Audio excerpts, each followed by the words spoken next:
Hey all, welcome back to our channel. So இன்னைக்கு என் பர்த்டேயோட mini vlog தான் நீங்கள் பார்க்க போகிறீங்க.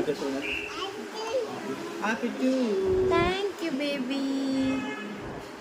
பிரேக்ஃபாஸ்ட் சாப்பிட்டு கோவிலுக்கு போகலாம். இன்றைக்கி வீட்டில் எதுவும் பிரேக்ஃபாஸ்ட் எதுவும் செய்யலை, அதனால் ஹோட்டலில் சாப்பிட்டுட்டு அப்படியே கோவிலுக்கு வந்தாச்சு.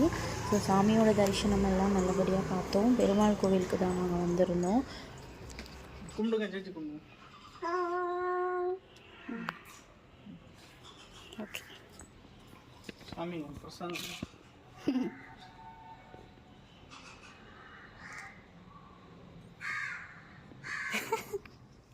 ஆஃப்டர்நூன் பார்த்திங்கன்னா நாங்கள் மூவி பிளான் பண்ணியிருந்தோம், அதனால் மூவிக்கு கிளம்பி வந்தாச்சு. ஸோ பாப்கார்ன்லாம் வாங்கி ஜாலியாக மூவி பார்த்தோம். அதுக்கப்புறம் ஈவினிங் தான் இவர் கேக்கெலாம் வாங்கிட்டு வந்து கட் பண்ணோம். ஸோ பெரியவங்களோட பிளெஸ்ஸிங்ஸ் எல்லாம் வாங்கி நாங்கள் டேவை கம்ப்ளீட் பண்ணோம். தேங்க்யூ ஃபார் வாட்சிங்.